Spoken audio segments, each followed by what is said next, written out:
Hello everyone and welcome back to the Tech Chat episode. I can't really remember because we only end up doing these once a month.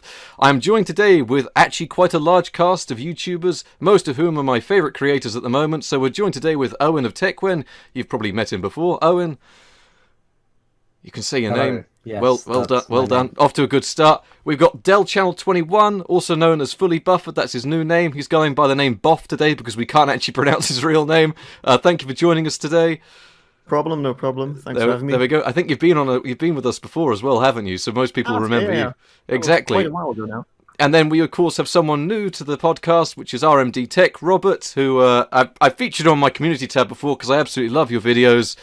Thank you for joining us today.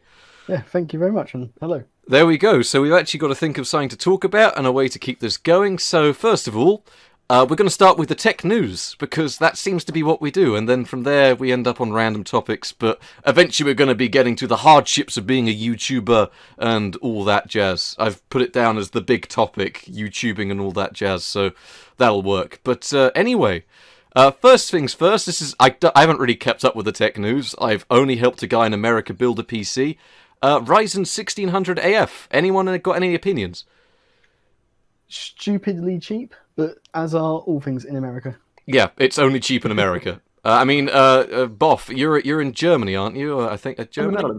Netherlands. What's it like over there, price-wise? I actually looked it up before the episode started, and it is a bit cheaper, like 15 to 20 euros on average. Is that cheaper than the 2600? 100, yeah. So it is kind of a compelling purchase, but compared to the 3600, which is around 175 euros, then the 2600 is 125, minus 20 for the 1600. So, it's nice, but I wouldn't really go nuts before it. It's not good value here. And Owen, I think you've probably taken as much disinterest in the current news as I have. Any opinions at all? Well, considering the most recent Ryzen I've had my hands on was a first gen, 1400, I think. If that's actually that is a processor. I know that. Okay, much. Good. Yeah, I built a budget system for someone with a 1400 in it. So no, I have not kept up on the new the 1600 AF, was it? Yes, it was. It's just a 2600 with a different name. It's a thing. It exists. Looking at it, it is pretty cheap. Honestly. Exactly. Now, because none of us actually know anything about it, this is actually probably the most interesting topic of news. One that I'll be covering probably. I think this video will probably go live after I put my video out. But there are new scam graphics cards. Now, who here has actually dealt with the scams? I know Robert has. Far too many. Oh, you are the master of the scams. But has anyone else dealt with these scams, like the fake 1050s and all that? No. I sort of have. Okay, what have you done, Owen? What have you had to deal with? I have a friend at school who Okay. decided to build a system without my guidance or help or asking me beforehand. So he bought an £100 pre-built, I think, something like that, with a Athlon, like an APU. Oh, Oh dear. And then he realized it wasn't very good, so he stripped out all the components Mm-hmm. and then put an i5 I think it's 3570K. That's Something good. like that. Good Pretty processor. respectable, yeah. That's Yes, good. it's pretty respectable because I recommended it. Yeah. And then on the GPU hand, he went and got a Chinese 1050 Ti. Oh Lord, was it the stereotypical blue cooler with the two fans? Oh. Yeah, and then it was like, oh, why are my games running so slow? And sends me a picture of the card, and I just felt so much disappointment. They To are. be fair, it wouldn't surprise me if it was actually better than his old system that he got for £100 still. Oh yeah. Yeah, it probably was. What is it? Pretty interesting. It Considering just the kind of people who would buy this are usually like you say, the kind of types who would say, "No, I don't need any help. I've got this. I've got this great link I got off the internet." exactly. Yep. This is the weird thing, because this card, we've traced it back. I was with some people and we were tracing back all the numbers, the manufacturers, and we actually found this card is sold in China. So if you actually were to go around a Chinese shop in a local market, you could buy a GTX 650, which is what the current scam graphics cards are based on. Now, that's quite a respectable card. What they have done is just taken those cards, they haven't changed the branding at all, they've just ripped the sticker off the back and flashed a BIOS on them. Now, by itself as a 650, for the price I paid, is a good value card, especially if you're in a third world country, because, you know, when you're ordering from China, the price doesn't change. It's £35 whether you're here or whether you're elsewhere. And that's a good buy. But they still want to scam people, and I just don't... Like, it seems like they could be making more money being honest than having to be deceiving. That's the thing. Because they sell them so cheap, and then 90% of the people who actually order them end up getting a full refund anyway. So they end up paying for postage, they pay for the card, they pay for the labour, and then they give all the money back anyway. So I don't understand how they're actually managing to make a profit off of this. I think the best thing I've seen about it is some guy who made a lot of money here. What he did was probably bought about 10 of them. And he then took, it was the 1060s at the time, so they were the GTS 450 or whatever. He must have got a refund on all of them, took them down the local CEX, and they had a shelf just packed full of scam GTX 1060s. And they were trading in for 80 quid a pick at the time. Like, he was, and he had 10 of them. It was just, that's rough. I actually took a picture. I've probably got a picture if I check through my hard drives. I went down to the CEX and I was like, this could make for a great video. Is CEX scamming us? But I was like, that's too clickbait, because I know it's just a guy making a quick buck, you know? Oh, it might be too clickbait for you, but it's perfectly decent for my channel. So there you go. I will go ahead and take it. The thing is, we have the same local CEX shop, so it's like if you see it, I'm going to see it anyway. But one thing is, my refund, Owen wasn't here for this. Owen, have you heard about the refund I got offered on my latest scam graphics card? No, please inform me. So I paid £35 for this graphics card. They gave me a £30 refund and a car stereo. Sorry, what? They've given me £35. No, sorry, £30 refund to my PayPal account. And then the rest of the money, they were just like, yeah, we can't refund the last £5. And it's probably some tax avoidance thing so that they can say they've actually sold it for 35. So they've sent me, I can't remember what the name of it is, but it's Bluetooth high definition subwoofer capable stereo head unit.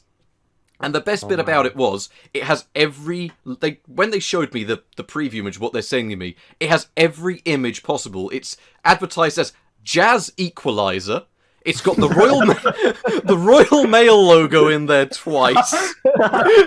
And it just had a whole host of other things. I'm pretty sure it was playing, like, I don't know, probably Bon Jovi in the preview image or something. Just, trying to appeal to the UK. Before they sent you that. Oh, pardon? Did they give you a heads up, like, we can't pay you all, but we've got this great car Well, stereo they gave for me you. a choice. It was either that or a Sharpie, like a pen. And I was like, it's either a pack of knockoff Sharpies or a car head.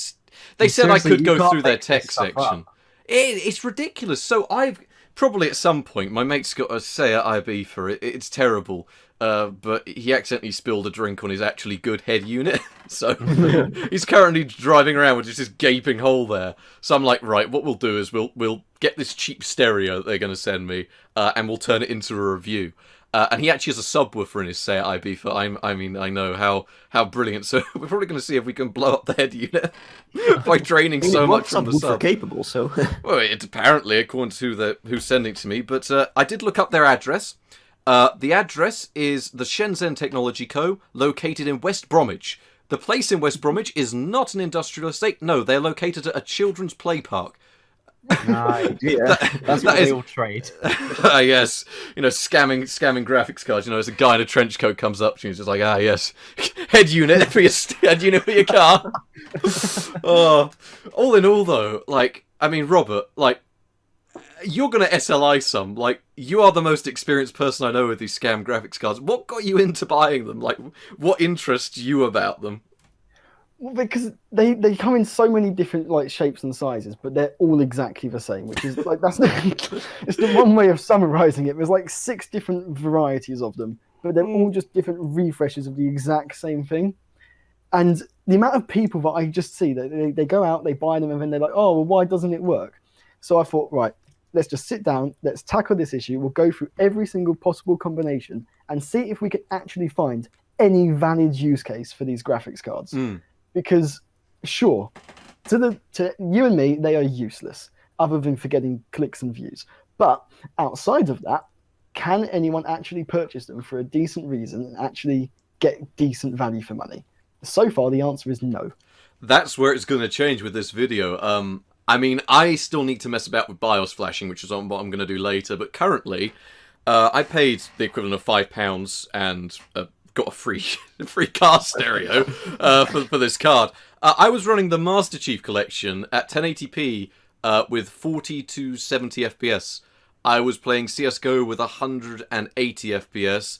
I did try and run GTA, but the Rockstar launcher needs to update, and with my phone taped to the ceiling, it's not enough to actually update the launcher. So I am unable to actually test GTA until about midnight tonight when my internet gets unthrottled. Perks of using so much data. But yeah, this one actually looks like really good value, but only if you're going to tell them, yeah, I want my money back, and then you get your free car stereo or Sharpies with your graphics card or whatever it is they're doing. But yeah. Well, they've got an offer.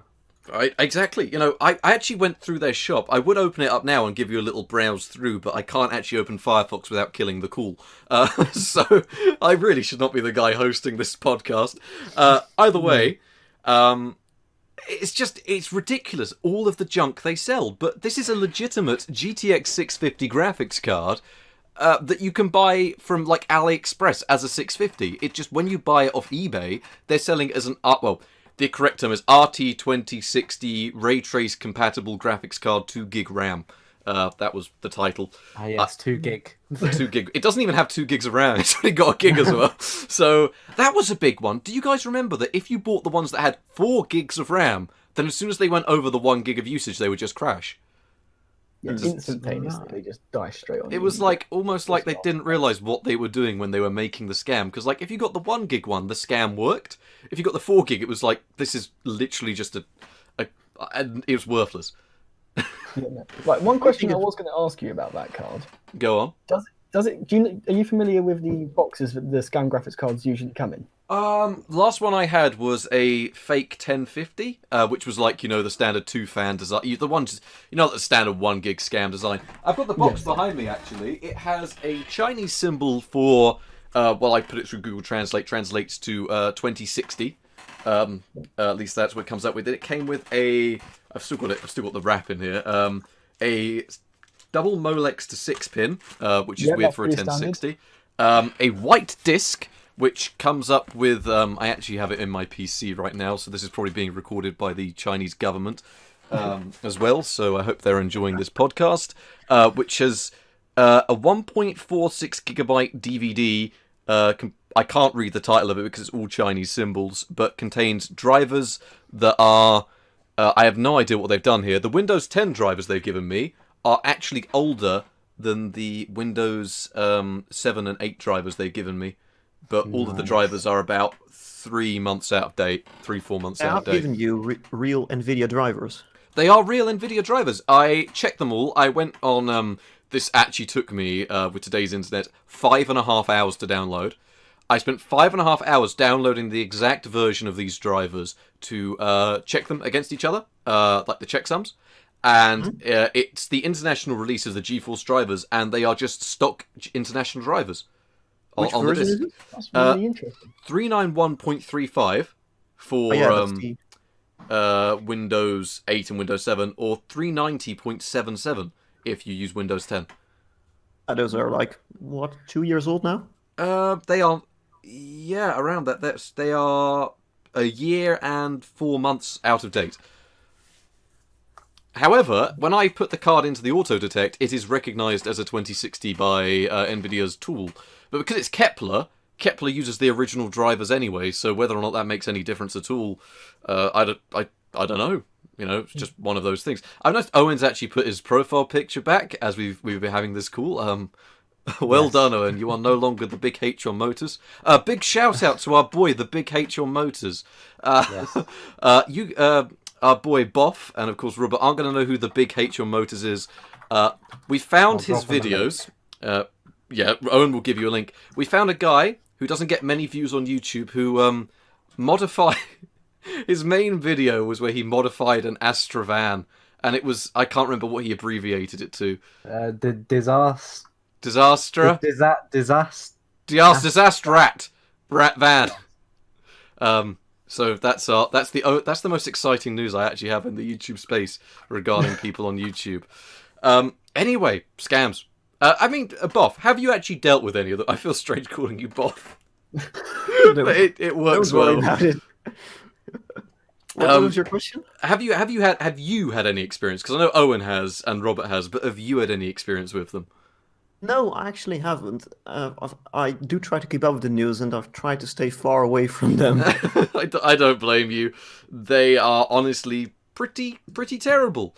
What I will say is interesting is that they all of the sudden, like I think it was 3 years ago, it flooded the market. But before then, there was practically no fake cars out there. It's suddenly like one.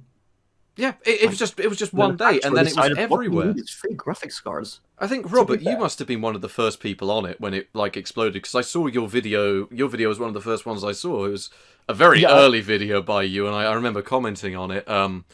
Where you had, I think it was the GTS 451. Yes, because that first video was like the video that sort of sent my channel sort of to loads of people. It was the first sort of big video that I had go out there. Yeah. And I sort of took the fake graphics card from Wish and I sort of tore it apart and to look at the GPU die to see exactly what it was. And as far as I was aware, I wasn't sure of anyone. I'm not saying I was the first, because let's face it, I probably wasn't. But I wasn't aware of anyone that had actually taken it apart to inspect it like that previously. Yeah. I think that's probably one of the reasons why that sort of went a bit big. But yeah, no, I think the only real reason I think you can really buy one of these cards is if you have like a CPU that doesn't have any built-in graphics and you just need a video out, and you can just get it for free because they'll give you exactly. The thing is that, if you can get them for free, as long as you get the 1 gig version, I mean, you've got a video on how it's on its performance. I've got a video on its performance. Virtually everyone on YouTube has a video on its performance. That's why I tried to spice mine up and tried gaming in 4K. I was like, right, my card arrived months after everyone else. How can I make this interesting? 4K gaming. I'm the guy that did 4K gaming on a scam.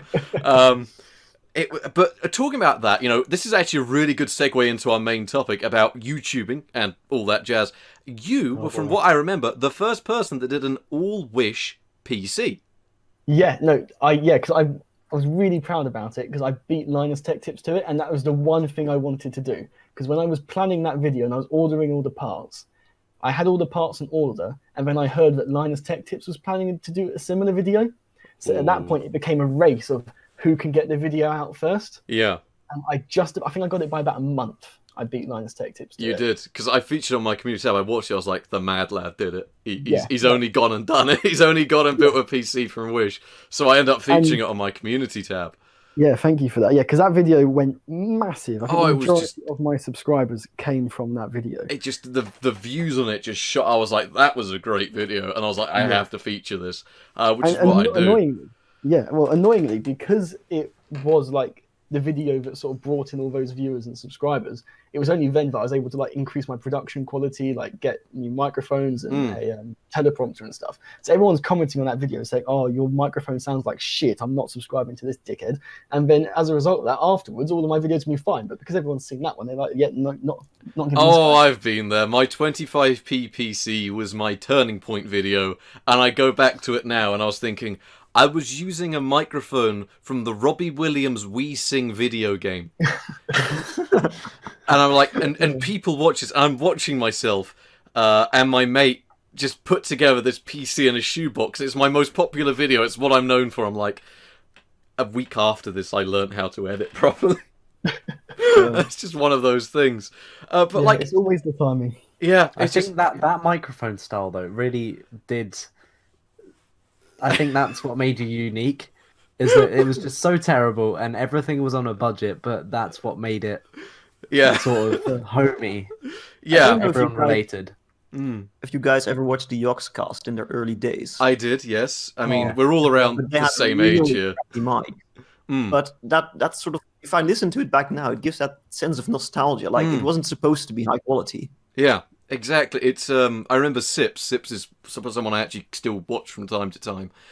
His toaster mic, and he used it for about 6 months or such, and it was just this low quality almost like borderline call center style microphone, and it was just terrible. And there is something nostalgic about it, actually. But I mean, all of it. That's another thing we've all had to deal with. I mean, Owen, yours is a great example. I remember you posted it in my advertisement section of the Discord, and I think that was how I found your channel. And I was just blown away by your production quality, because you take a very much Greenham gaming style with your videos, but you've made it your own thing. If you're getting where I'm coming from here. Yeah, it's just every single comment, like back in the day, that I used to get was literally, "Is this Greenham Gaming? You see, you're so similar to Greenham Gaming." And then it got to the point where someone said, "Oh, I've stopped watching Greenham Gaming and am now watching you instead." And it was like, at that point, I had to call it off. Yeah. And ever since then, I've been trying to find my own style. Mm. It's been, last year mostly was the rockiest ride for my channel. Trying to find like a style that I could stick to. But I think this year, this year is going to be like so much better. I'm already getting back on it. So, and I mean, Boff, fully buffered himself. That's where we got the name from. I'm going to preface that. We shortened fully buffered. No confusion. We shortened it fully buffered to Buff, and then thought, hang on a tick, it was the sidekick from Johnny English, Boff. And then he became Buff.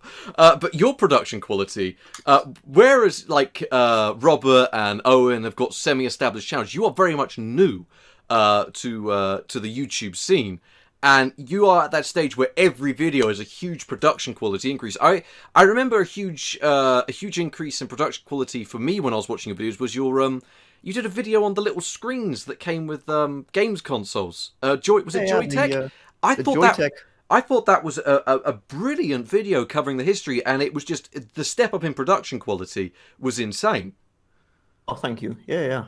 I do try to just improve some things here and there every video. But I've actually been on YouTube since, what was it, 2011 now, when I made my first video, but it wasn't any like the videos I do nowadays. Right, in that case, I'm going to take a back seat. I've only been doing this for a couple of years. I think that puts you... Robert, when did you start YouTube? Well, my current channel, I think, was created in 2015, but my very first video, I think I recorded on New Year's Eve, last day of year 6. Well, no, of my last year of year 6, which would put it either 2010 or 2011 New Year's Eve. Oh, no, that makes me... I've got the newest channel out of all of us. Right. Anyway, well, yeah. So that's one thing though. Like, what do you guys feel about production quality in videos? Like, for me, it's this weird thing where I look back at when I first started my channel and I was making 2 to 3 videos a week, and it was just insane that I was doing that. But then I look back at them and I think I just cut corners, but not because I was cutting corners, just because I didn't know. And I personally, I edit with a program called Movie Plus X6. Which is it's based on Vegas 12, and I've learned it quite well. It's quite a proficient editor, has its own issues with the fact that it is now nearing about 8 years old now, I think. But has, it's what I like to use and I know how to use. But what do you guys use to edit and stuff? I mean, Owen, do you use Premiere? Oh, yeah. I could go on a whole rant about how bad the experience is right now. I've been using it since 2015, so it's the one I'm most familiar with. So, I mean, actually, 2 years ago, I think I tried to switch to whatever Blackmagic's software is that they came up with. The free one. It's mostly for color grading, from what I remember. DaVinci Resolve, that's what I use. That's the one. Yes. So you use that, right? Yeah, I tried to switch to it, but there were keyboard shortcuts and it didn't seem as advanced as Premiere. So I thought I'd stick with all the bugginess and crashes and constant lost work that I get with Premiere. That actually might be a big demotivator as well for me, because I'll get through a project and then it will just... something will go wrong with like Adobe software and it will just get on my nerves so much and I'll just like give up and never come back to it. I am with you on that. That's one of my criticisms with Serif. Perfectly fine to edit with. Never have any issues at all. Up until the rendering. Because it's an old editor, it doesn't like to export with the resolutions I like to export at. and it will crash. So what I've had to start doing is I have to make sure that I render in segments. So I export lossless quality. These are the same quality they are getting rendered as the same quality they went in as, but that I just render them in segments. So that there are all in all, I might be making a 20-minute long video, but it's only rendering about 6-minute segments each, just so I don't have to deal with crashes. Robert, what do you use to edit your videos? Because your production quality, as you said yourself, has just shot up with the recent videos. Yeah, well, it's come a long way, but I use Sony Vegas 17, which I have to admit I only learned how to use masking this year. That's not something you need to use. Well, I did when I realised I left my address in one of the videos and I had to blur it out. That is a good reason. I actually think about Sony Vegas. It's not too bad. It's not too bad for editing. Most of my editing is sort of very basic. It's just stitching clips together and sort of a small bit of colour work and things like that. The biggest issue I have with it is occasionally it will just crash completely randomly. And because I don't save, and I know I should, and I know I should always save, but I don't because I forget. It means I'll get halfway through, I'll spend an entire day editing something. I'll get to 5 p.m. and I'm like, right, I'm going to be ready to render in an hour, and then it will crash and it will go back to the latest autosave, which was 3 hours ago, and I was like, oh, I'll do it tomorrow, and then I just never do. I'll be honest. I haven't gone back to Vegas in ages, but the thing I love about Serif is it literally has an option. It's very self-aware that, with the autosave options, you can click a few options and then select an option that says, if you think our program is unstable, would you like to turn on autosave every 2 seconds? And I'm like, yes, I want this option on. It saved my ass so many times.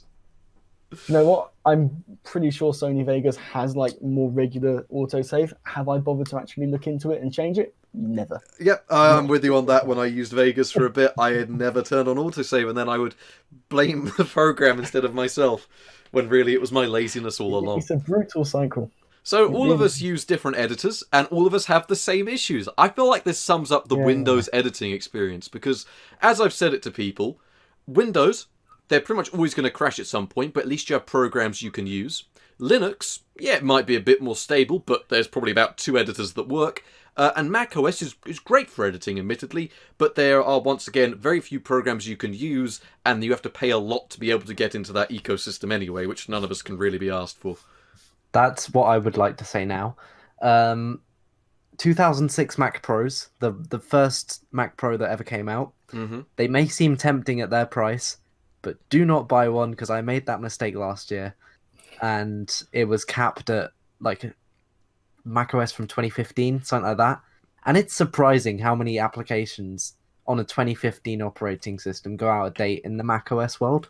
Oh yes, the last Mac, people keep asking for this video. In fact, I can guarantee we will be seeing a good few comments saying, where is Trash Mac video that I hinted at? This video was hinted at in my April Fool's Day video, where I put a PC in a pan and also cooked baked beans. People want to see me do a video on a MacBook. The problem is, I already sold the MacBook. So I can't make the video. I have another one, because I got another one from the same scrap pile, but that's another thing with Macs. To try and get the OS on them's a pain in the arse, and to try and fix anything on them, admittedly this is a 2012 one, but still, it's a pain in the arse when something goes wrong. Oh, it feels like with editing there's no winning. You just have to be a professional, or you have to deal with nothing working. You have to spend...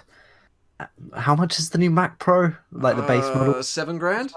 $7 grand. Yes, you have to pay however much to get a base model, and then you're a professional editor. Only if you get the $400 additional wheels that don't lock. You can't forget those. Oh wait, yeah, the wheels. Actually, that is one thing. Wait. No, the wheels don't lock. There's no lock function on the wheels. Oh, that's all great. That money goes into quality. I was wondering when my foot was getting warm, and I forgot to put the side panel back on my PC and was resting it just below the scanned graphics card, which is blowing out more heat than it's actually registering in MSI Afterburner. So I'll look into that. But currently, it's doing okay. In fact, I don't know if I've mentioned that yet in the recording. Have I mentioned to anyone that I'm recording this entire podcast on the scam graphics card? I don't think you did. We are. Now, for anyone that's made it this far in, they're going to understand where I'm coming from. But It will be very popular in China afterwards. exactly. So, I mean, it's doing a fair job. I never had a GTX 650 with a 6-pin power connector before. It's not even drawing power. I think it's probably because they probably set up the PC. Actually, I wonder if where they flashed the BIOS, it's trying to split the power delivery as if it was an RTX 2060. As you know, the RTX 2060 splits power delivery between PCIe and 6-pin. I wonder if that's why it requires a 6-pin with the different name. Well, There's does only- it actually does it actually require the 6-pin? Like, does it still function the same when you don't give it the 6-pin? It didn't boot when I took it out. Ooh. Interesting. Okay. So I have no idea. I mean, it actually, I'm looking at MSI Afterburner now. I have full. Usually these scam graphics cards are quite locked down with overclocking. This has core voltage unlocked as well as core clocks, memory clocks, and all that unlocked as well. So. Okay. Yeah. Yeah, I could. You might stand a good chance of flashing it back to GTX 650 then. I will be. The problem is, the person I'm borrowing the BIOS flasher from, I'm not going to have enough time to film it, so my idea behind the video is I'm going to get a cloves peg and just be like artistic representation of clipping it on the BIOS chip and just clip like a wooden cloves peg on it and be like, yeah, this is not how it works, but I don't have access to the right tools right now. But that was one thing, like, I want to, like, how would everyone describe their channels? Like, if you had to describe, like, in a sentence, what your channel's about, like, what would you go for? We'll start with, like, Owen, because he's over on the left-hand side of my icons. Owen, how would you describe your channel? It's really. Oh, I don't know. Well, I would Well say done. the basic.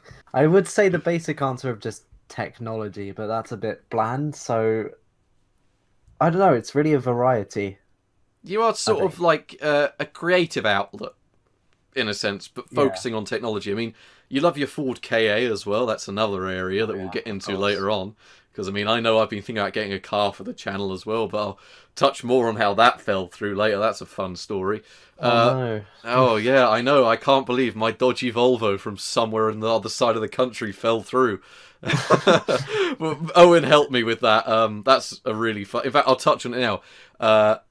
We were looking on eBay just to get a cheap car for the channel because it could make an awesome restoration project. And there was this really cheap old Volvo. And they didn't have the registration plates or anything. So we figured out its registration plates from... There was a puddle in the bottom of the image. And we cropped out the parts of the photo we could see and managed to piece together his reg plate. And he wouldn't reply to me, he would only reply to Owen. And Owen wasn't even going to buy the car. So that fell through. In other words, I offered him 200 quid for it. It was an old Volvo 740 that needed a lot of work that I was willing to do on it.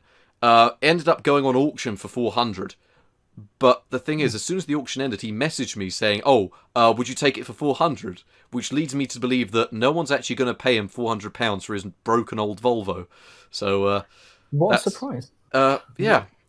Shocking. Yeah, the joys. I mean, it sounded horrible. He sent us a video of it in a Oh, car yeah. park in the rain, and you could hear him muttering, Don't just do like, bloody rain, like as he walks around the car. It's brilliant. But fully buffered, Boff, how would you describe your channel? Like, in a sentence. Making videos about things I would have bought anyway. I don't really buy stuff to feature on my channel. I just collect stuff over the years and then think, oh, this is pretty interesting. But yeah, Because you're I like, you're not, like, just as a comparison, you're going after a bit of a similar route to F2F Tech, who unfortunately is no longer making videos, but, you know, if he does watch this, I wish him the best of luck in his new job. You're going for, like, that full-on, right down into the in-depth nitty-gritty figures and stuff, aren't you? oh yeah, mostly, yeah. He was the reason I started making videos again, because I found his channel about 2 years ago, and I had ordered one of the first video series I did was about the Intel Skull Trail series, Yeah. the dual socket, dual core to quad motherboard, and he sort of made me more enthusiastic about making videos again, and that turned into a series, and then I just kept making videos after that. And I've always been on the hunt for interesting, more unique hardware. Yeah. And I've been making videos about that ever since. Fair enough. I gotta say, I'm loving your new content. Your was it the 970 versus 390 video? Really interesting to see that the 390 isn't doing as... It's doing well compared to the 970, but the 970's it's not doing as bad as everyone keeps saying it is. You know, it's hanging in there. That was really interesting. I really enjoyed watching that video. I'm not too sure what happened in your comment section. Really confused myself there. For some reason, I couldn't tell whether people were going after me or going after other people, or that's just a weird... That we'll touch more on YouTube comments in a bit, because I feel like that might have been your first run-in with a troublesome comment section. Yeah, and I've definitely got some bits to say on YouTube comments. Because, yes. But Robert, how would you describe your channel? I mean, you know, how would you describe RMDTech? In a sentence, it's essentially me wasting the entirety of my student loan on eBay and the Chinese government. I can respect that on many levels. The honesty you're providing here. Yeah, this is it. This is it. That should be your slogan on your banner. Please put it there. Tell you what, yeah, I might is... have to update that because that's actually a pretty good little slogan. I love that. That is brilliant. But yeah, because we already started on comments. Now, this is one of my pet peeves. Now, I've been uploading weekly videos, and my last couple of uploads, I mean, excluding the one that will be the Scam RTX card, I uploaded a video about Matrox, and I uploaded a video about the FX5200, both quite in-depth history videos. Now, one of the things with these is you're telling a story. So the story finishes at the end. And with my Matrox video, it ends with me saying the Parhelia was the last consumer graphics card Matrox would go on to release. They did have a few obscure releases released only for the professional market, but were all in all based on the Parhelia architecture, etc. They now use AMD, they're making deals with Nvidia now, but the Parhelia was all in all their last graphics card. The amount of comments I got that were just a link to their website saying they aren't dead, they still make graphics cards, that didn't actually understand that rebranding an AMD card is not manufacturing your own graphics card. Which was what the point of the video was. But it's this whole thing where, how do you tell a story, and when do you stop telling the story, and why don't commenters watch the bloody video? It's why I've actually started putting in my video, about 30 seconds in, as soon as I show the card or hardware I'm talking about, I just have a little pop-out that says benchmarks or usage at, and then the time. And then I can see on my analytics this huge spike in the watch time of the video where people just skip ahead because some people are only there for benchmarks. They don't care about anything else. And you just, you've got to provide for those people. The problem is when they leave comments and don't actually watch the bloody video. I mean, who else has dealt with people not watching the entire video and then just commenting some nonsense? That's honestly not usually the issue I have. What issue do you have, Robert? Go on, take us away. Right. I don't know, how PC does this channel need to stay? We aren't racist. We aren't offensive. Let's not go with PC. Let's go with PG rate. What's the PG rating we're going for? Probably PG-12. You can fit a few swear words in there. Okay then. Well, we'll test this one as a testing the waters. This comment says, "Less of the wank chat and just get on with it, you botty boy." Okay, yeah, that is allowed. That is just hilarious. It's on my held for review, and it's by Phil Dawson. If Phil Dawson you're watching, then thank you so much for that comment. It's given me endless joy over the last month of going back and reading that. This reminds me of a guy I had. It was on all my old videos. It got removed by YouTube's spam filter now. But it was a guy, he would always comment within the first 10 minutes of my video, "I hate you, you oddit." Because he was trying to call me an idiot and couldn't spell it. So I was just called oddit. And I would always heart his comment. Oh, I love it. Oh, sometimes trolls just end up... I had one. Now, my accent is just a standard southeastern accent. I'd say me and you, Robert, have probably the same accent. From the same place would make sense. Yep, exactly. So, how many comments do you get criticising your accent? Because I have one. Americans don't like the way I pronounce English words. And another issue I have is people seem to think that because I talk like I'm from the southeast, I have money. I live in a shed. I get that a lot. Everyone seems to think I'm rich. And it's like, no. Yeah. I do not have money. Yep. I am literally... As some guy saying, you could tell this man, his ancestors paid for his other people to fight in the war while they claim the glory. I'm like, bro, I live in a shed. You know, I no one's fighting for my glory.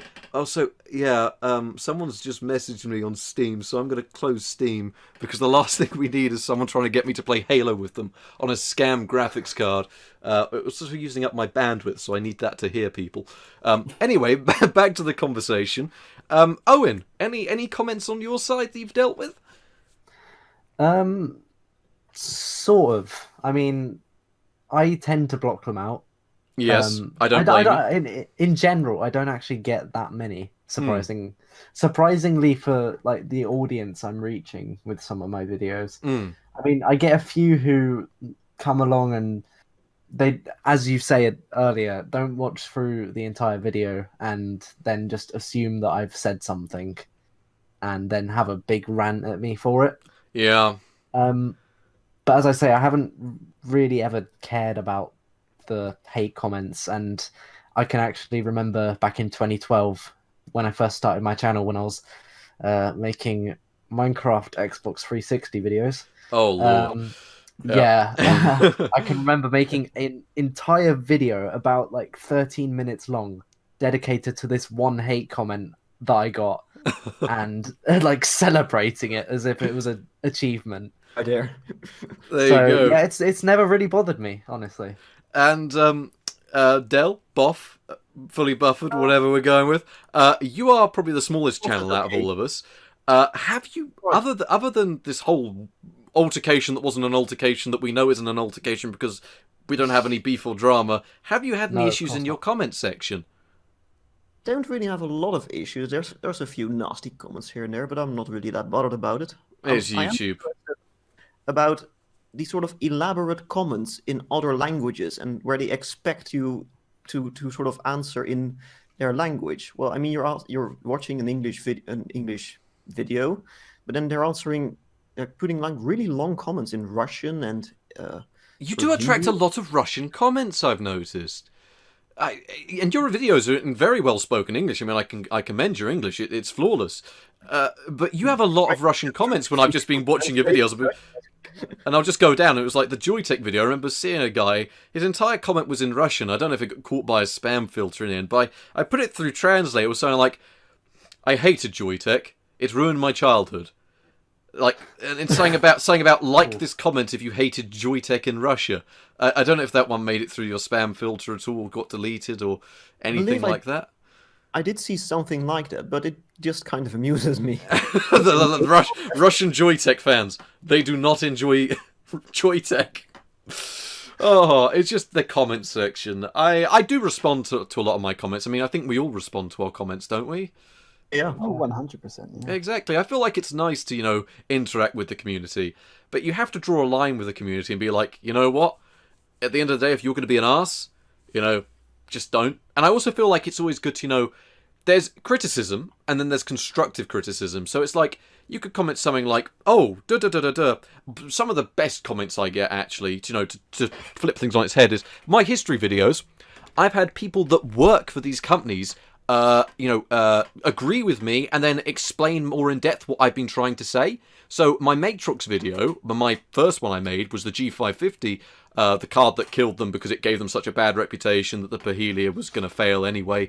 That took a long time to research. He actually said, finally, someone is telling the truth about this because the card was terrible. It should never have been released, and it was horrible working for Matrix in that era because they had no direction. I was like, very cool. Thank you! You worked here and you agree with me! This took hours to research and I'm dealing with, Neckbeard Tom going, I think you'll find Matrox didn't die till the Parhelia, which I mentioned in the video. The whole point, it's just... But I do get some really nice comments. Qualified to comment on this. It's like, I'm not going to watch this, but I'm going to let you know you're wrong. Even if I don't watch your video, you are wrong.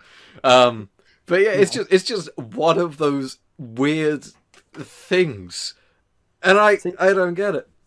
I tell you what, right? The most useful comment on my entire channel is one that got held for review, and is still in review, but to this day has been one of the biggest. It's caused one of the biggest quality increases on my channel, and it's a guy that just commented in block capitals saying, disable fucking resample. And Exactly. until that day, I had that had comment. never I know heard- exactly what you're talking about. Oh, yes. Yeah, I never heard of it, but I'd always wondered, why do my videos always come out looking so choppy and blurry? It has like And then he motion blur commented between the that. frames, Yeah, doesn't it? Yeah. it was horrible. And I loved this man for commenting on this and telling me, but I can't release the comment so that people can see it because he's Yeah. written in block capital saying disable fucking resum. Yeah, I feel like this is a very Vegas Movie Plus issue with resample, which hate it. yeah, it shouldn't be there. I don't But understand who would want that feature. I think it's a legacy feature. I know with mine, it's to do with interlacing and going between different cameras if you're making a movie, so it tries to balance out the frame rates in between. But the problem is, let's be honest, most cameras now don't shoot in interlaced and are actually relatively modern, so Yeah, it's one of those things. The entire feature seems completely useless, and I just wish it was disabled by default and it was something you had to enable. Oh, Even yes. in the latest Sony Vegas, it's still enabled by default. Mm-hmm. That's actually one thing. It's coming up next month for one of my favourite days for making a video, and I've done it 2 years running now, April the 1st. Is anyone else planning an April Fool's Day video? Because I am. I feel to like do I it. have to. Yeah. Oh, I yes. don't know what I'm going to do yet, but I want to do one. I know what I'm doing. Last year I did Paint Brawl Extreme and called it the best budget game you could buy. The year before that I did a PC and a pan. Oh, I loved the pan one. The pan video, I was so proud of that. I thought That actually, it did shockingly, well. It did, yeah, and people were like, wow, Like a this is joke actually video. just a Raspberry Pi review. I thought my best benchmark I did. I've got a Raspberry Pi sellotaped to a pan, lit some newspaper on fire, and called it a fire strike benchmark and hit the fire with the pan. I just thought that was so clever.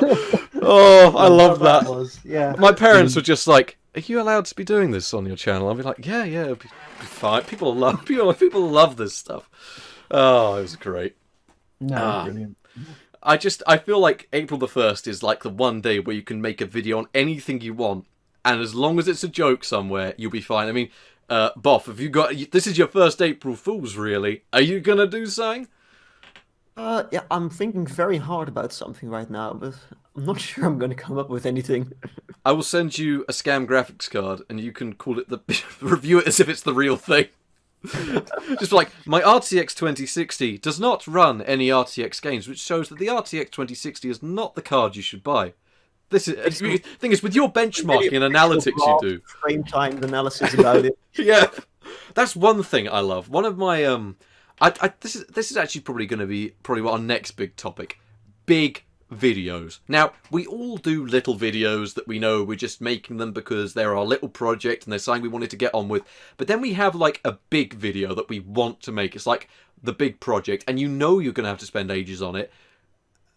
My last huge project I did was the Matrox video, and before that it was probably the original Xbox video I did, which were huge videos. The Xbox One had frame times, I was deep diving into specs, I was learning animations for it and all this.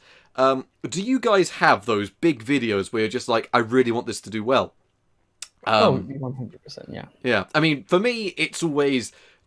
my console videos I always want them to be big videos. And a lot of my game videos I do, because I don't often deep dive into games. I mean, I spent... this is really depressing. There was a meme posted about it, where...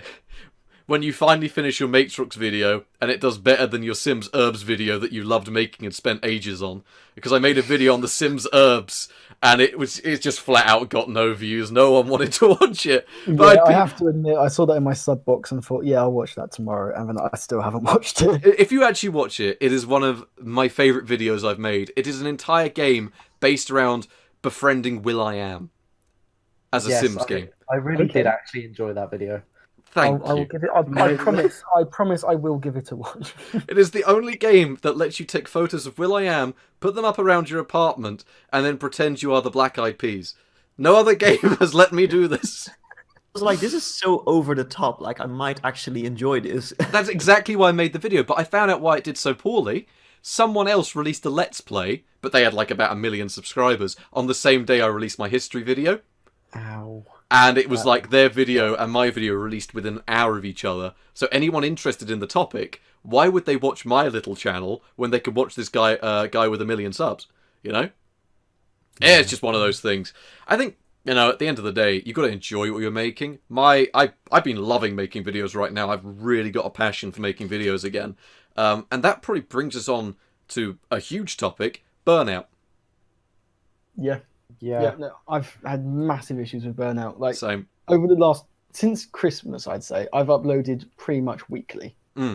Before that, you'd be seeing like month-long gaps between my videos. Same. Like, I feel like we both got burnt out at a similar time. It was probably towards, I think, I've got a few friends at university. You must have been, I think, is it end of year exams that you have to do? Yeah, I know that burnt out a load of my friends, and they just did nothing.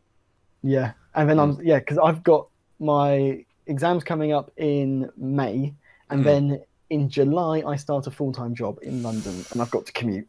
Oh, that's a fun one. Yes. That is. I know. Not nice. So finding time to make videos is going to be tricky. Yeah, I feel like with a job though, the tech can be a bit more of a release. At least from what I find.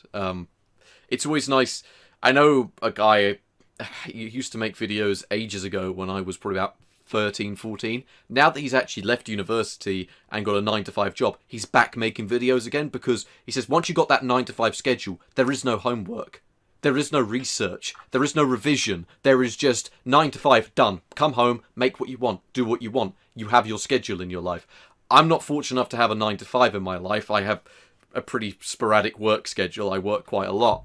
But, you know, it's just one of those things. But it's actually just the making videos non-stop. It feels like, you know, if a video doesn't... not that you should rate the success of yourself on how well your videos do, but it did feel for a little while for me last year.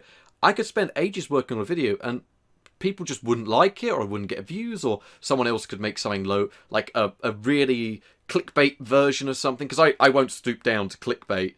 And just... I feel like you guys know what I mean. I mean, Robert, this is something I've been meaning to ask you. Did you find it demotivating at all that after you'd done your Wish PC video, I class you as the guy that started that, every single person hopped on that bandwagon? Oh yeah, I uploaded that video, and then within 2 months, I saw so many channels upload that, and then like everyone was uploading the same video, and then but they were all so similar. I think that was part of the issue. So like, I got the first video out there, and then, but because it was the first video, it got the initial wave. Yeah. Everyone else got the main flow of viewership. I feel like... So I'm not saying that video wasn't successful, because it's by far the biggest video on my channel. But I don't think it's as big as it could have been. Do you think that... have you had any comments or anything, going back to comments, saying that you copied someone at all, or anything like that? Did anyone say that you were a copycat? Funnily enough, someone said I copied Linus Tech Tips. Really? Yeah. Despite the fact your video came out like 2 months prior. Yes, yeah. Supposedly, I copied their video and their video format. Not sure how that happened, because for starters, their format was completely different. Their production quality is completely different, and mine was uploaded 2 months prior. So even if I had access to their like early exclusive platform, I still wouldn't have been able to upload it before, after them. So I have no idea where they were coming from. For me, it was my 25p PC. It seemed like after I did that, everyone was trying to do a sub-dollar PC. I've seen more than a few channels do it. None have been as successful as my 25p PC, because I think they missed the point. The point of it for me was more to show that if I wanted to, or you wanted to, you could go to the boot fair. And a lot of people, this is a criticism I had when I made the video. There's like, this is lies, you can't do it. Have any of you guys been to a boot fair? Love a good boot fair. Yeah, I love them. Oh yeah, they're great. I mean, Robert, have you been to the one by Morrison's? It's on a Sunday. I haven't been to any Canterbury boot fairs. I've been to that is the one you should go to. Okay, yeah. See, I will try that out at some point. You've got that one and Tilmanston. Those are the big ones. I got all of my parts for the 25p PC from the Morrison's boot fair across a couple of weeks. But the thing that people don't get is there are clearance sellers. They have just gone to someone's attic, scraped everything they could out of there, and they just lie it out on the floor. They don't know what they're selling. They don't care. They just want it gone. So if I just pick up a load of PC parts and go, I'll give you 20p for it, they'll be like, yeah, mate, go on. 20p in the pot. But that's what it's like. I mean, yeah, it's one of those things. Owen, for you, what would you describe as your magnum opus video? What was your big video? Besides, I'm gonna disqualify the £5 build video. I loved our £5 build video. That was one of my favourites as well. Yes, but that obviously had your backing, and we all worked together on that, basically. So other than that, I would say my FX 6300 video. That was a very good video. It did surprisingly well. It did 11k views within a year. That is pretty successful given the size of your channel and the fact. And it sounds so dumb. It wasn't exactly what I call a frequent upload from you. So the problem with when you just upload sporadically, from what I've noticed, is not a schedule. You aren't likely to actually build up a regular viewer base because they don't know when to expect your videos. Which is why I've now got it's probably one of the reasons I'm so motivated right now. I always want to hit my Saturday at 6 o'clock. That is budget builds time. That is when, people might sit down and watch Top Gear or whatever the hell it is now. They are going to watch budget builds. I am their telly now. They watch me. That is actually, I'd recommend a good amount of YouTubers to upload at a time when people are ready to just, sit down and relax. Because most of the time I just flick on YouTube on my TV or whatever, and I'll see what's, newly posted in my sub box. Yeah. And just go through that. So it's really actually a good time, late in the evenings on a weekend. Yeah, that's when I do it. Plus, it's good for me because it means that I can usually have the Sunday to... My Sundays are very boring because I don't have to go out till much later to do any work or anything. So I just get up late, I clean the Astra, highlight of my week, I clean the Astra, and then my day is good. That is my Sunday, because I upload on the Saturday, I get a relaxing Sunday. And that I had to do some filming on Sunday because I'm away on the Friday this week to go to a wedding in Spain. So I'll still be uploading, but it'll be a scheduled upload. I probably won't reply to anyone's comments. But Fully Buffered, Boff, I keep just every name in existence. I'll go whatever it is. What is your magnum opus video? What is your huge content that you love?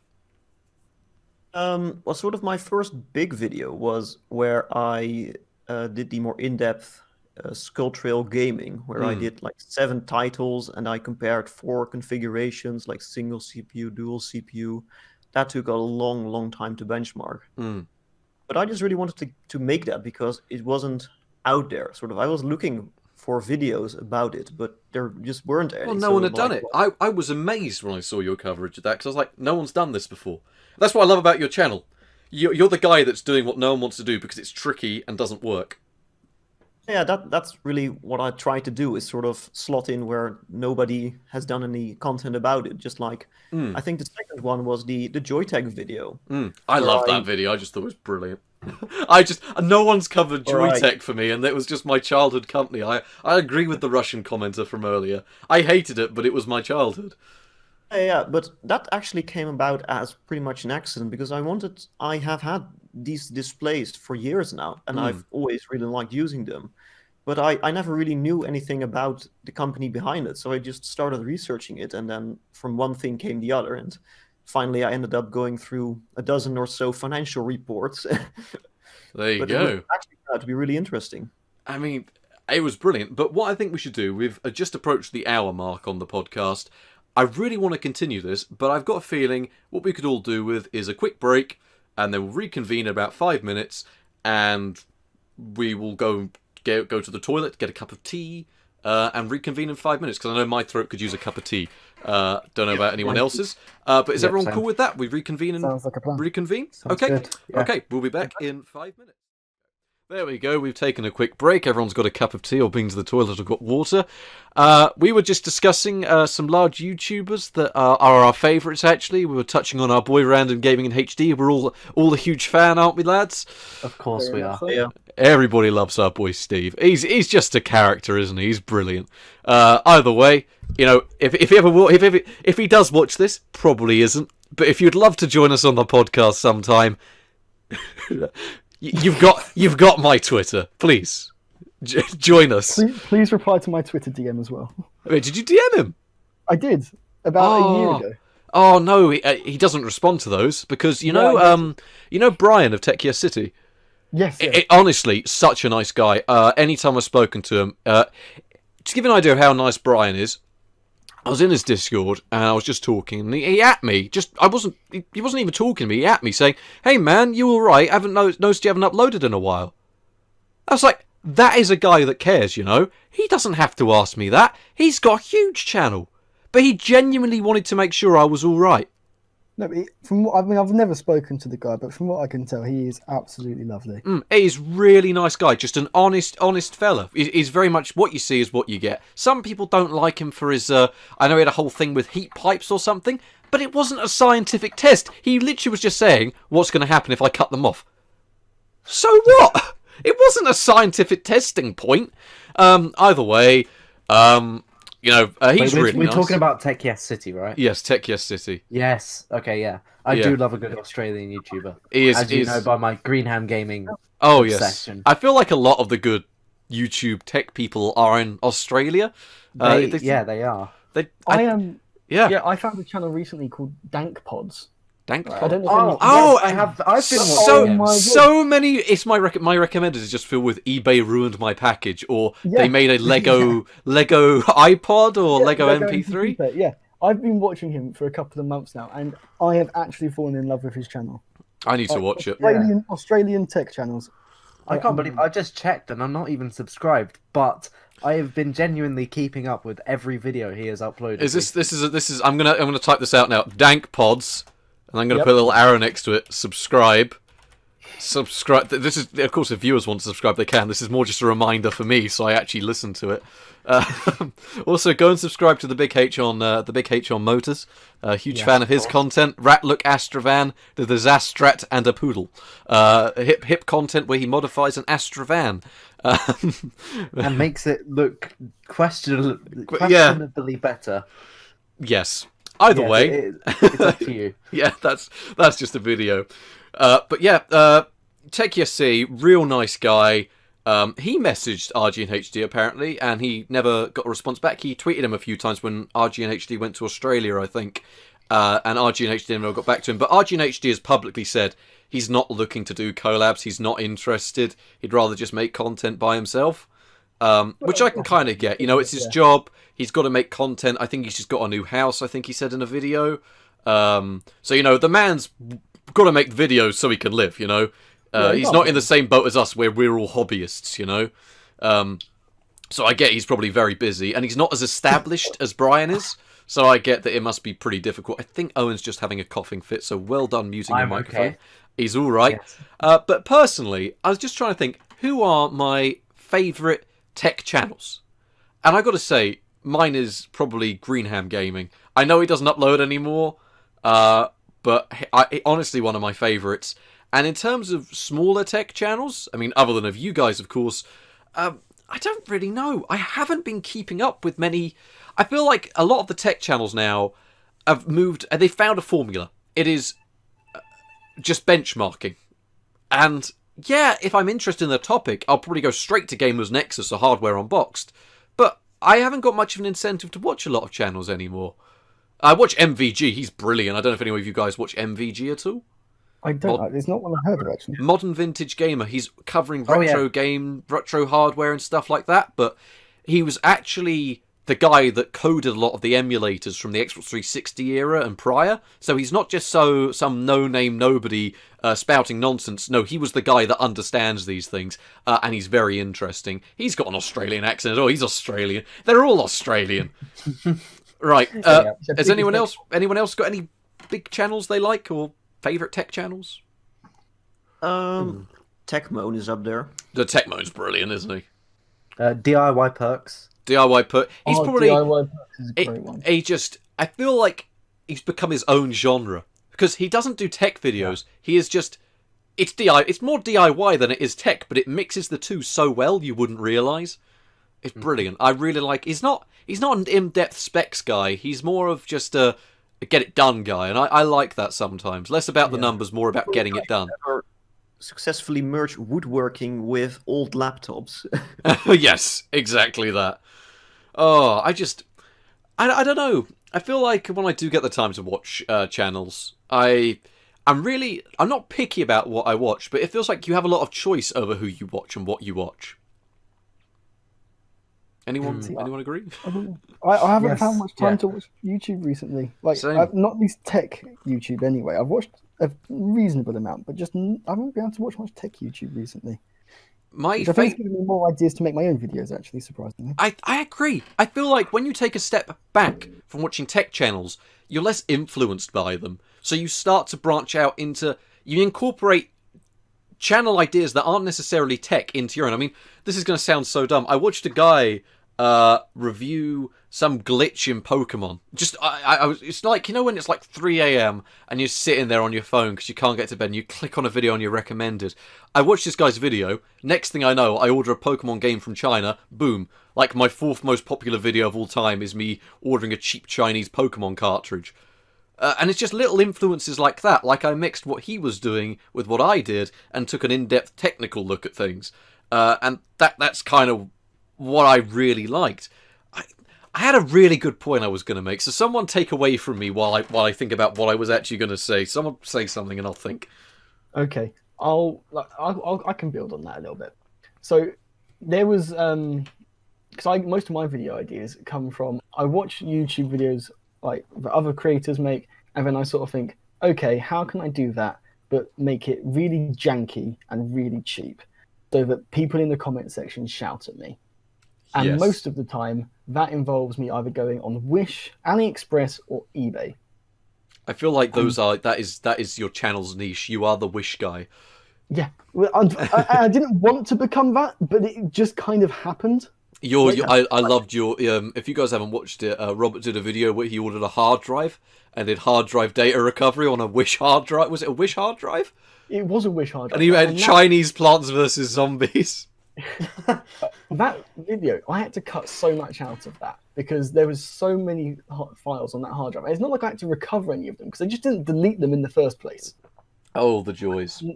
So I booted up that hard drive. There was so many different things. There was calculators from 2000. Oh, Lord. There was Plants vs Zombies. There was Photoshop files. There was, because I'm pretty sure I ended up sort of coming to the conclusion that it was owned by a Chinese sort of tech shop that sold all sorts of electronics and stuff. And I got loads of sort of comments sort of saying, yeah, I want to see more of you do more of these hard drive videos. But at the same time, very few people watched it. I feel like you could get another topic for you. You can have this idea for free. How safe is a CEX hard drive and data recover it? See if CEX wiped anything off it, and see if you are safe, 1, buying a hard drive, and 2, trading it in. Because, of course, not trying to get people's data off of it, but just to find out, is your data safe if you trade it into CEX? Because they're meant to wipe them. But I know a few times I've bought hard drives and they have not been wiped. So that could be a good video idea for you, what you do. I'm stealing that right now because I've actually got a couple of CX hard drives sat behind me this very second. Well, there you go. Video idea right there.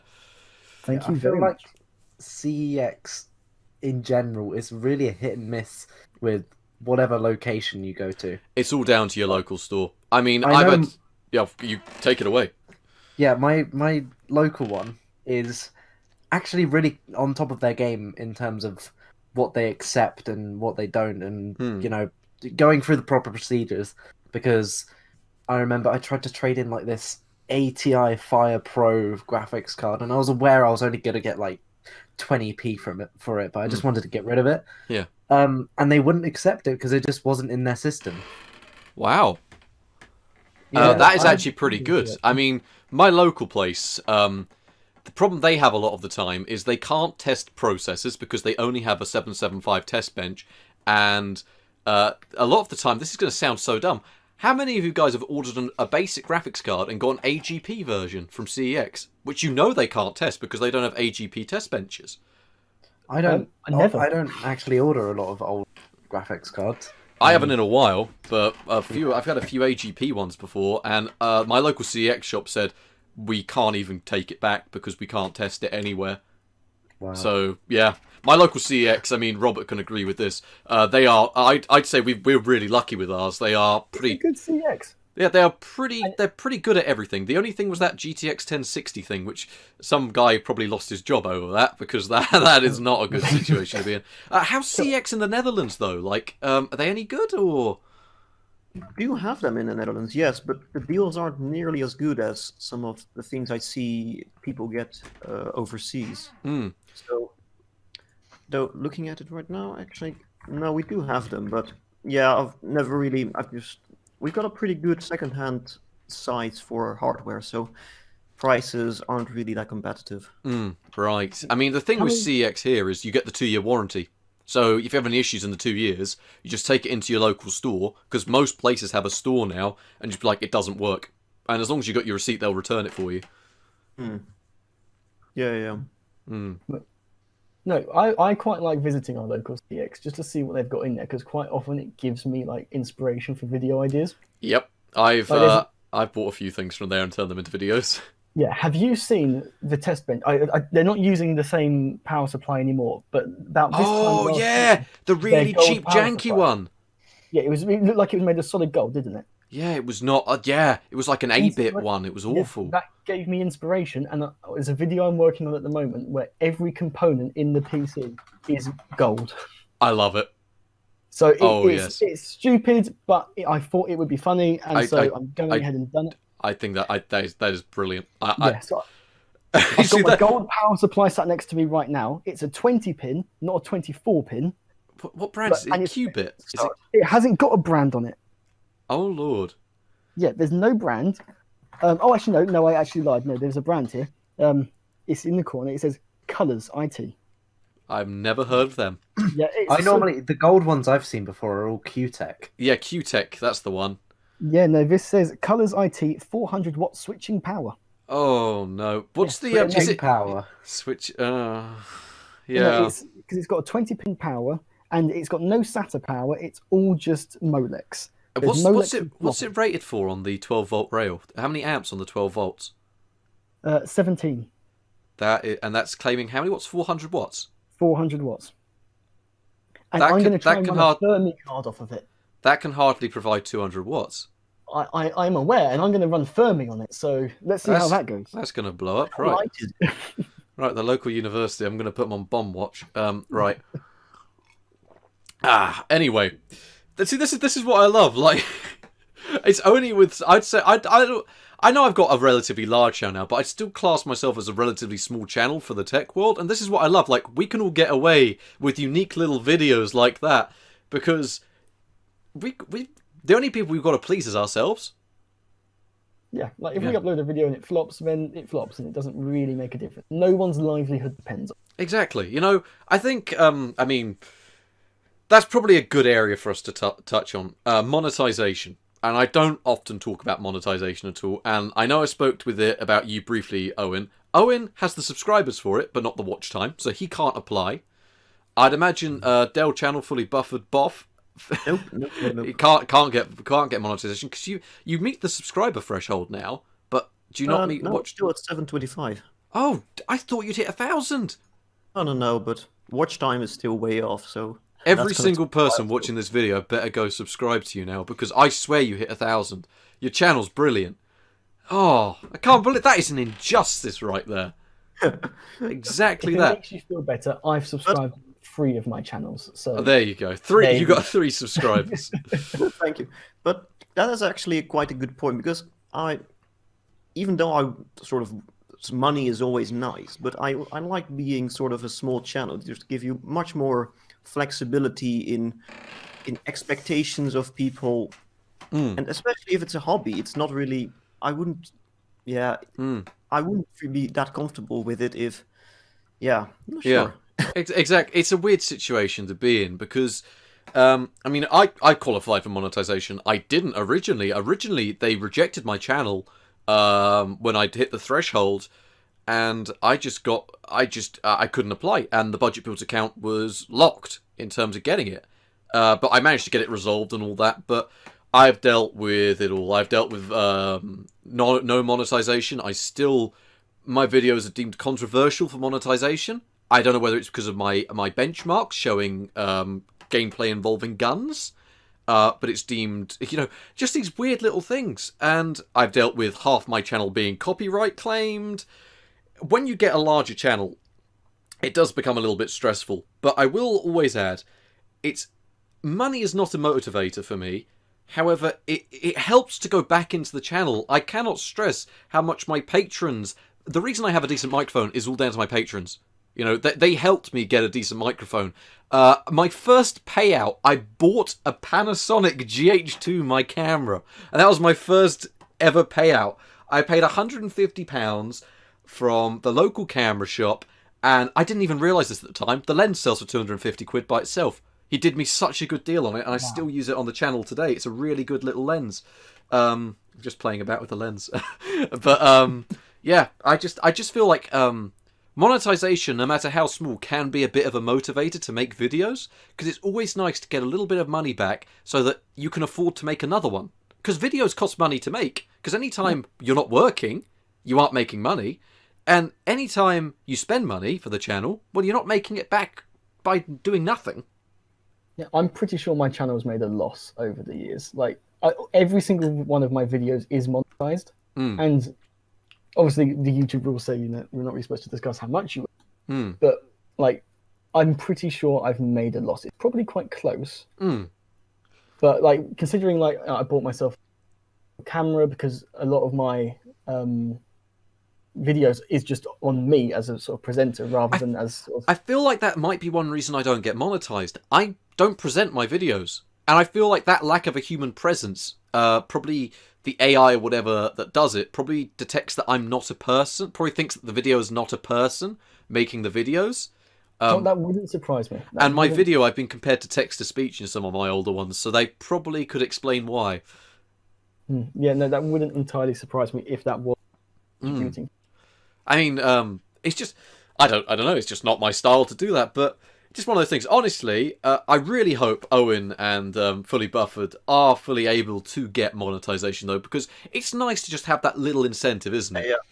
Yeah. Because I've definitely turned a net loss on my channel, even though I probably would have bought some of the things for videos on my own anyway. I'm still actually making videos on an i5 2500K in 2020 now. To be fair, that's not a bad thing to do. I just put together a PC for someone, tempted to make it into a video series. Not a series, but a video. 11.55 over here, £20 for a motherboard. 11.55 is ridiculous value for money at the moment. £10 for an i5. The weird thing about these 20 quid motherboards, though, is they are sold by Foxconn. But Foxconn, I got in touch with them, and the version they're selling here in the UK doesn't exist. Foxconn repeats to me they don't make it. It's the V2.0 motherboard, and they claim they only made a V1 and a V1.2. And they wouldn't provide me a BIOS update or tell me how to update the BIOS, and I couldn't get any BIOS updates to work because they told me they didn't make it. And it's this weird thing where theoretically it doesn't exist. So I might make a video on the motherboard that doesn't exist, but they work well, and you can put together, I think, 20 quid motherboard, £10 i5, 16 gigs of RAM, and a graphics card. All in all, you're looking at about £90 to £100. And that's just going to be a killer PC that will run everything. Yeah, no, I did a video on the sort of £200 gaming PC about a month ago. Used LG 1155. And I swear it is honestly the best value PC I've ever built. Like, you can do 60 FPS 1080p gaming on that, and that's like the price of a console. Yeah, it is you just... get a decent P67 Z68 motherboard and something like a 2600K, you are very solid in terms of that. I think that's the weird issue, though. Those P67 boards, I have one, but they haven't gone down in price at all. They are just going up. So it's this weird era where your best value ones are the locked chips. I've been meaning to order one. There is a £30 Xeon you can get at the moment, which is a Core i7-2600, but without the iGPU, it's just a Xeon. And it's selling for 30 quid at the moment, and it works with the £20 motherboards. So I'm looking at trying to get a hold of one to make a video on it and be like, is this the best budget CPU ever? Because an i7 for 30 quid. That's insane. Yeah, because I think the i7 2600 is still... Of course it is. We're at this weird stage where the current consoles... Trickery as well. Yeah. We're at this weird era where the current consoles, they haven't got any better. I mean, talking about consoles for a second, I really like the PS4 Pro and Xbox One X. They are actually good value consoles for what they are, that do 4K gaming and what have you for a semi-decent price.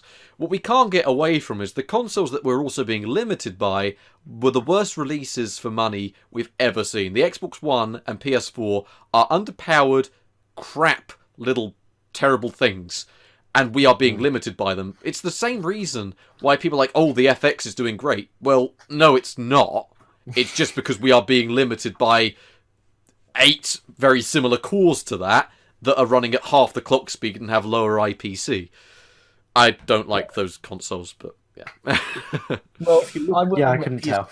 My Xbox One is the original 500 gig version, but it was great value for money because I bought it off a friend for a tenner who said it didn't work, but it turned out it was his power socket that didn't work. That's not bad. That's good value. Well, I mean, yeah, it's just one of those things. I mean, as someone on Sandy Bridge, Buff, what is your experience with it still? Because my last time using it was a couple of weeks ago, and I thought it was fantastic. I mean, as someone that uses it every day, how are you finding it in like the long term? Absolutely, yeah. Great actually. Well, the i5, I do have Battlefield 5, and that even with a 4.5 gigahertz overclock is still going with it. Is still pretty heavily bottlenecked on my GTX 1060. Right. But my 2600K will run it absolutely fine. And I actually bought that CPU new in 2011, so that's what, 9 years of use? Yeah, exactly. I know a guy on a 3770K, same socket. I like how this is the stupidest thing. The biggest IPC leap that Intel has had in the last decade is on the same socket. You know, so 1155, the leap from Sandy Bridge to Ivy Bridge, is the largest leap that we've seen compared to Ivy to Haswell and things like that. It's just, and it's on the same socket. I think is it 10% IPC increase? But I think Skylake was pretty big as well. The thing with Skylake is a lot of it was down to DDR4 helping out as well and things like that. As dumb as it sounds, DDR4 does help out in a few instances and makes more of a difference than you'd think about. I think it helps a lot with frame times. Speaking of which, I actually saw a motherboard the other day which supported DDR3 and DDR4 on the same board. Interesting. Was it ASRock? No, it was a Chinese board. Oh, of course. This is your niche. I'm sorry, I forget. Yeah, it was a Chinese board, and I really, really wanted to order it. I think it was about £100 this board, and when I was looking at it, I was thinking £100 for the board, and I have to buy a CPU for it. I've got RAM, and I was sort of thinking, yes, I could make this video, but I can't afford to make this video. Yeah, I get so you. If anyone wants to splash out the cash on that, I can send you the link, and it would be a really interesting video idea. That does sound interesting. But I thought that could be really interesting. Motherboard supports DDR3 and DDR4. We're in this great era right now. I mean, I know Intel isn't innovating at all, but like the current PC market right now, you know, if I was to buy something on the used market, it's completely flooded with decent parts. If I want to buy something new, well, Ryzen has demolished the playing field in terms of CPUs. The only area where I'm really not noticing any competition is graphics cards, modern graphics cards, because the RX 570, this annoys me to no end. The RX 480, 580 and 590 are all virtually the same card. The difference is the 590 is able to overclock a bit better because it's on a slightly smaller different node. But they are all the same card. Yep, and you can get them all really cheap from AliExpress. They're also very true. Actually, that is a good reason there. Even graphics cards, as long as you don't mind ordering from less than stellar websites, you can get them really good value. I just think it's a great time to be building a PC right now. It's fantastic. I feel like the worst part about it is it's an incredibly boring time to be building a PC right now because nothing new is happening. Yeah. Yeah, pretty much. Yeah, we've got the same cards being released over and over and over. Mm-hmm. It feels like... I'm going to touch on this briefly. AMD's drivers. Anyone? Oh, right. I run a Vega 64. Oh my god. Oh yes. How are you finding that? Well, my main card is an Asus Strix Vega 64, and can I just say to everyone in this call and everyone watching, I please never buy an Asus graphics card, especially secondhand. Oh yes, that's been a given for the last 5 years. Yeah, the amount of issues I have had with their RMA website alone, even once I get through to someone, their RMA website doesn't work. It throws HTML errors when you try to actually log a report. So don't buy an Asus graphics card secondhand. But my Vega 64 is at the point now where only DisplayPort outputs work. Yep. And if I DDU it, and sometimes when I don't DDU it, I just boot up on a normal regular basis when I sort of turn my PC on ready to go, everything will be either bright green or bright purple. Oh yes, that sounds brilliant. Beautiful. Yep, and driver crashes are also fantastically fun. Thank you to the new Radeon 2020 drivers that AMD so graciously released upon me. I am on the AMD Fury. It was last week. I thought, you know what, I'm going to try the latest version they've just released. And it was fresh out the gates, and they had a new fresh uninstaller package you could do, where you have to tick a load of advanced options. I went through, ticked all of them, let it run. These are the first drivers in 4 months I've been able to use, because they work. But the fact is, I'm not going to recommend anyone buys an AMD graphics card, because I know about tech. If I know about tech, and I'm hating this card... It's like, you guys, Owen knows Jeff. Who here knows, does anyone know Jeff, the Fable historian? No. Yeah, I know him. Fair enough. He was looking at building a PC, and he could have got an RX 580 or a it was an RX 570 or a GTX 1650 Super. Well, the 1650 Super was technically, in some games, worse, but the drivers work. And also, the big kicker, he also gets the new NVENC encoder, which is actually really good if you're a content creator. But I can't recommend anyone buys an AMD card right now. I mean, it's just ridiculous. I used to have I still have actually, an Asus Matrix HD 7970, which I had on my main system. And I was editing on DaVinci Resolve, and everything just sort of went fine until I pressed export. And seemingly at random times, it would just blank out crash. And I just had no idea what was going on. I tried everything. I tried reinstall, update drivers. Yep. Absolutely nothing. The only thing that worked was getting it out of my system and putting an NVIDIA card in. That fixed everything. Yep. It sounds ridiculous. The thing is, AMD is supporting these cards so well. I mean, we can all agree, the GCN architecture, you can go back, buy a 20 quid HD 770, and you can guarantee it's still going to run all the latest games because it's got driver optimizations. It's just fantastic. The problem is, it seems like ever since AMD released Vega, it's been non-stop trouble. I'm not sure. I'm starting to think they actually fired their entire software team because of budget cuts. I don't know what it is. The graphics cards sell so poorly these days, and it's a shame because I loved AMD. Like, my first ever graphics card I ever bought was an AMD card.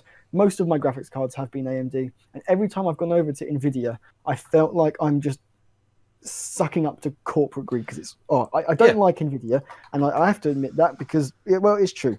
At the moment, I don't like NVIDIA. However, if I'm recommending someone buy a graphics card, I'm going to recommend that they buy NVIDIA because they do software so much better. Oh, it's true. I mean, touching on the corporate greed part, my FX 5200 video I just made on about how Intel essentially marketed everyone a really terrible graphics card that was worse than the competition and managed to somehow sell it through pure marketing prowess. It was a bit like the GT 1030, where they advertised the best version and then released a really terrible version, and then everyone bought the terrible version and didn't realise how bad it actually was.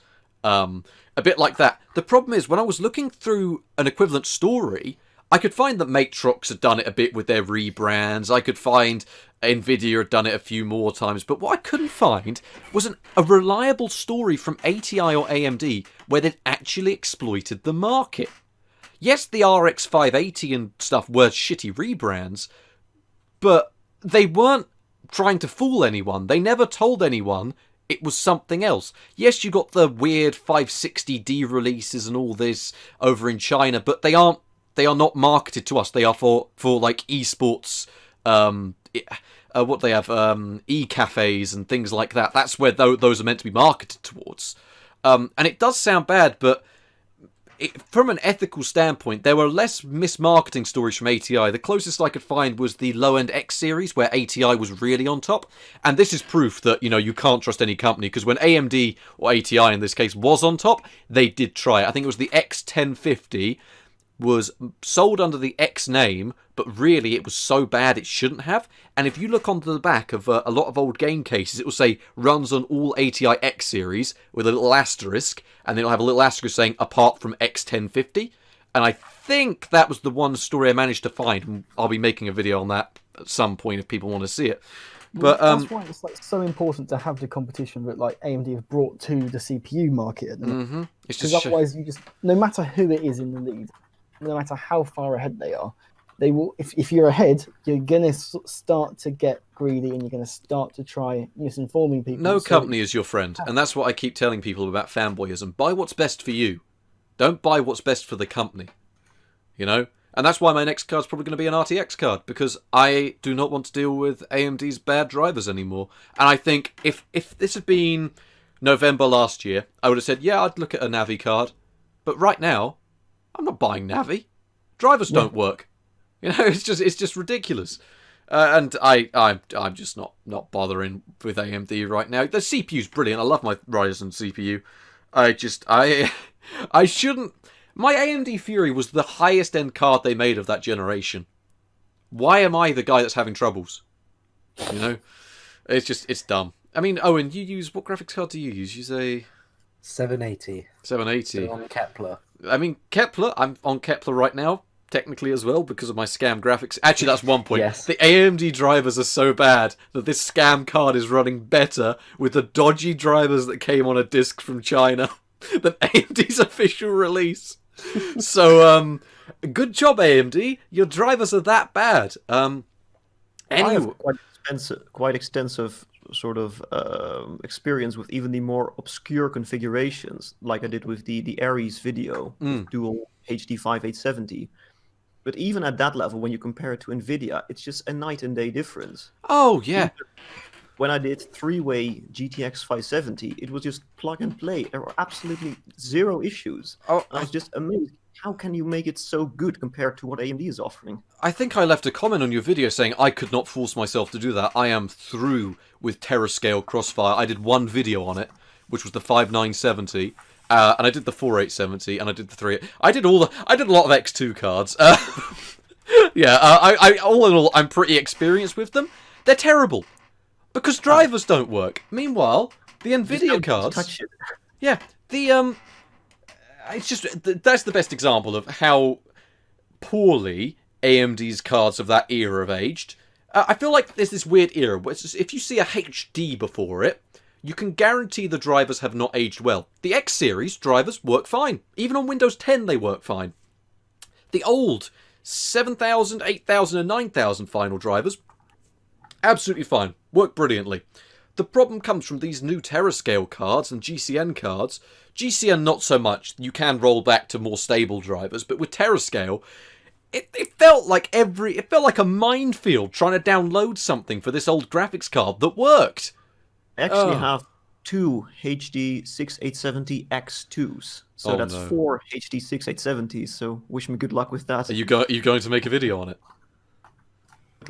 Oh lord, we're learning about all these video ideas. But RMDTech's next video is going to feature a gold PC that's going to explode. FullyBuffered is going to feature two HD, is it 6870s? X2s? It will be my next video, but it will be, I think, the one after that. At some point soon, you will notice an explosion on his channel. and Owen's just going to blow up like a Ford KA or something. Just get in there. Actually, GTX 560 Ti. That's a good example. That card has probably aged brilliantly. Or is that a no? No, definitely. Actually, running it through benchmarks.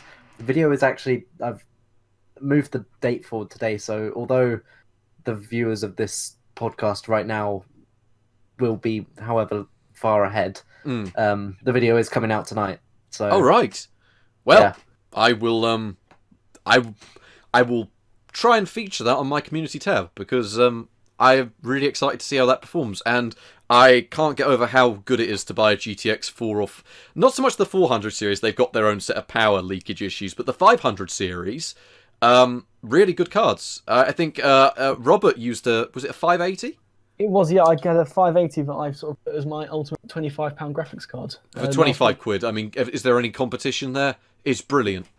It was a fantastic card. Although, to be fair, I did then pick R726, the 2260X for a tenner the next day. Oh, so is that going to be the video? The next best card under £10? Probably not purely on the basis that I only got it because the eBay seller couldn't spell the word graphics, and so no one bid on it. I have got more of my fair share of cards like that. Yeah. But I will probably do a video overclocking it when I get it to...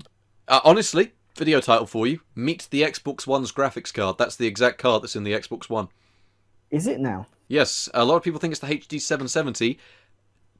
Very similar in power, but if you actually look at the shader counts, if I'm remembering correctly, it is actually just a 260X. It was a last-minute decision to use an off-the-shelf pre-designed graphics card because it supports 4K outputs and actually has quite a lot of features. I'm pretty sure it even supports FreeSync by default. Don't quote me on that, but I think it does. I'll research it. I'll have a look. And, it was really interesting topic. It supports FreeSync by default. It's a very well priced graphics card, but the thing is, Xbox was meant to use its big brother, the R9285, the Tonga graphics card, which is of the same generation from what I remember, and their plans fell through because the original Xbox One was meant to be an R9285 based card with a highly overclocked Jaguar processor running at 2.5 to 3 gigahertz, which I think we can all agree is not what we got. We did not get a system that good. Well, considering I've got an original Xbox One sat right here next to me, that could be an interesting comparison. There you go. You've got yourself with another video idea there. Fun stuff. I've been making all the notes on my. These are ideas that I can't make because I don't have the equipment. So you honestly, you'd probably do them better justice than I would. I'm so slow with making videos. I'll go ahead and steal those ideas. I'll put you in the description. I'm sure. Thank you, Budget Builds, for suggesting them. Has anyone got any other issues they'd like to cover? Any areas they want to discuss? No, I don't really know. I feel like we're approaching probably about the hour and a half, we're about an hour and 40 minutes in. One area I wanted to touch on was I mentioned earlier about getting a car for the channel, like diversifying out a little bit, because I feel like technology and cars sort of go hand in hand, and I like to tinker with cars and all this. I'm still looking at trying to get a hold of one, but it feels like that is also a big project with a huge... I mean, compared to my usual videos, this has a huge cost to it. Getting hold of a car, getting it all the way back home, getting it taxed, insured. The one I've been looking at doesn't have an MOT, so that'll be fun. But it's also the fact that a car I can use alongside the channel. It can be the budget wagon or whatever. Well, the car that I drive, I picked up and can recommend because I love my... is a original Mark 1 Skoda Fabia. Is that from 2000s? It's it's 1997 to 2000. Yes. 2002 model. That's a Polo. That would have been based on a Polo. Was it based on? Yeah, it's exactly what it's based Polo on. Mark III, I believe. Either a Mark III or Mark IV. Off the top of my head, I can't. If it's the Mark IV, then it feels... If it's the Mark IV, my friend has the Seat Ibiza, and he's got the worst engine you can get in it, but they handle really sportily, and this car has been held to... It cost him 300 quid and is held together with tape, putty, and whatever else we could get to fix it, and it still keeps on going. They are reliable cars. And you still get brand new parts from the dealership as well. Oh, yes. That was one issue we had. Went to the Volkswagen dealership and right, what car have you got? He said it's a Seat Ibiza. It's like, what? A Seat Ibiza? Because it's a Polo. It is just... All the parts are Polo. They've got Volkswagen on them. And I just said... Okay, it's a Polo. It's like, we'll call someone over. I was like, right, what car have you got? And we're looking for the engine cover because all the pipes to the EGR valve and throttle body all run through the engine cover, which is a clever design that means that if your pipes break, you have to buy a new engine cover instead of just buying the pipes. And And of course they were like, right, we're looking for an engine car. And I was like, okay, what car? I said, Seat IB for sale. Sorry, mate, can't sell it to you. We're like, why? It's like, well, I don't know what car that is. I said, it's a Polo. You know, it was like, yeah, it might be that case, but the parts won't be the same. I said, we've got the part right here. And my mate's holding up this bit of plastic with the Volkswagen logo on it. Yeah. But it was just like, yeah. My engine cover, it's got the VW logo right there. Yeah, it does. The only bit that changes on them is they got a little badge in the middle where you can either put a Skoda logo, a Seat logo, or a Volkswagen logo. Yeah. And he was like, it says Seat right there. We stood it off. He was like, no, it doesn't. And he wouldn't sell us one. So we ended up going to Halfords, getting a load of plastic to plastic putty that moulds it all together and moulding the pipes back into place. And revving the hell out of the car to get the EGR valve back open. But it's still working fine. And that car is probably delivering pizzas in the Kent area if you order a Papa John's pizza. So, you know, a big advertisement for Dan delivering. He probably needs to give him a good tip. You know, if you see a guy in a Seat IB for deliver your Papa John's pizza, give the guy a good tip. He deserves it. A bloody good delivery driver he is. I feel like this has been a brilliant podcast. I feel like we should round it off because I feel like we've got so much covered today. It's been brilliant. I'd like to thank all of you for coming. Thank you very much, Owen. Sure. Yeah, no, thank you. Thank you very much, Fully Buffered. Thanks. And thank you very much, Robert, for joining us today. Thank you for having me on. So, I'll link everyone's channel down in the description. This video will probably go up, a week from when we're recording it because I'm away and won't have time to edit 2 videos in that time. And you'll probably go live next week, Wednesday, which is, if I click down here, I can find out. It is the 11th. So we hope you will have a good Wednesday the 11th, everyone. Happy Wednesday. Happy Wednesday, yeah. Alright, everyone's channel will be in the description. Please do go watch their videos and subscribe. Best channels you can watch right now. And we will all catch you in the next one if you want us to do another one or a collab or something. Good night.